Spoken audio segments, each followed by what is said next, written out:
Assalamualaikum warahmatullahi wabarakatuh. Bagaimana kabar kalian hari ini anak-anak soleh dan solehah? Alhamdulillah, luar biasa, Allahu Akbar, bersemangat. Hari ini kita akan belajar tema 1, subtema 3, bersyukur atas keberagaman mata pelajaran IPA.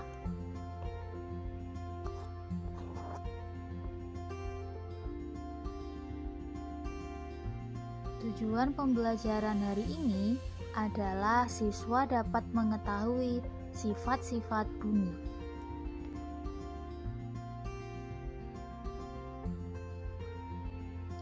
Anak-anak yang soleh dan solehah, sifat-sifat bunyi itu ada 3. Yang pertama, bunyi merambat melalui medium. Yang kedua, bunyi dapat dibiaskan. Yang ketiga, bunyi dapat diserap dan juga dapat dipantulkan.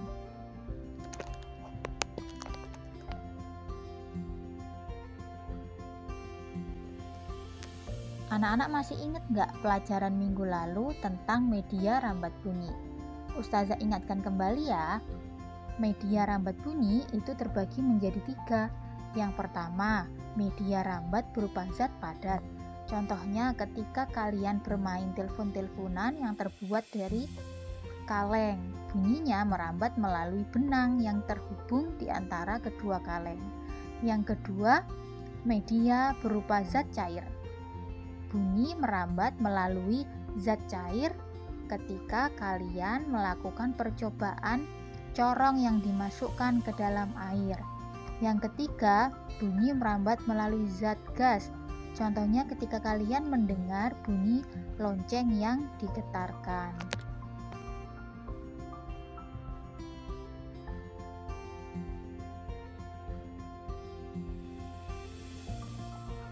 Sifat yang kedua, bunyi itu dapat dibiaskan. Pembiasan bunyi adalah perubahan arah rambat bunyi karena melewati medium yang berbeda kerapatan.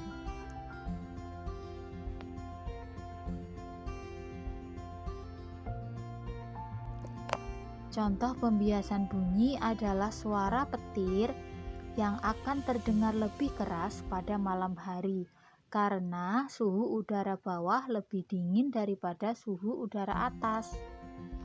Untuk bagian pembiasan bunyi nanti akan anak-anak pelajari di jenjang berikutnya ya.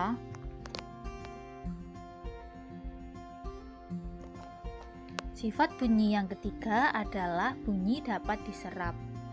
Bunyi dapat diserap apabila mengenai benda yang lunak. Contoh benda-benda yang dapat menyerap bunyi diantaranya wol, kemudian spons, kertas, kain, busa, karpet, dan lain sebagainya. Anak-anak coba perhatikan gambar di bawah ini. Ini adalah ruangan yang ada di dalam bioskop.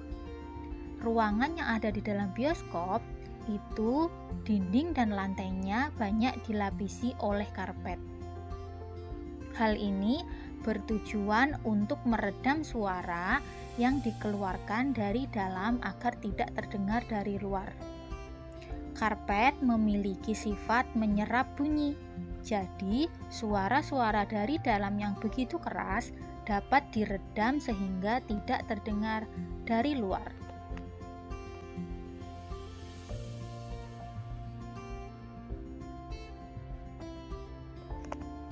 Sifat yang keempat adalah bunyi dapat dipantulkan.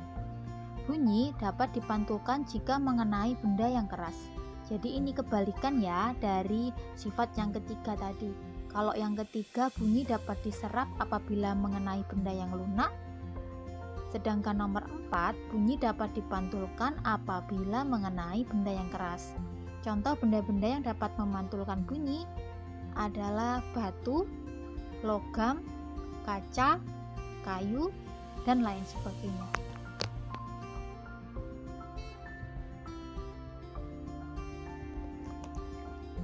Bunyi yang dipantulkan itu memiliki 2 jenis. Yang pertama adalah gema dan yang kedua adalah gaung. Pasti anak-anak sudah tidak asing lagi kan dengan dua istilah ini? Yuk kita cari tahu perbedaannya. Yang pertama adalah gema. Gema adalah bunyi pantul yang terdengar setelah bunyi asli, sehingga bunyinya terdengar begitu jelas. Karakteristik yang kedua, gema itu dihasilkan apabila jarak sumber bunyi dengan dinding pantul itu lebih dari 20 meter. Contohnya saat kita berteriak di lembah. Yang kedua adalah gaung. Gaung itu adalah bunyi pantul yang terdengar bersamaan dengan bunyi asli. Karena terdengar bersamaan, jadi gaung ini terdengar tidak jelas. Karakteristik yang kedua, jarak sumber bunyi dengan dinding pantul itu 10 hingga 20 meter. Jadi jaraknya lebih dekat ya daripada gema yang tadi. Contohnya saat kalian berteriak di ruang rapat yang tertutup.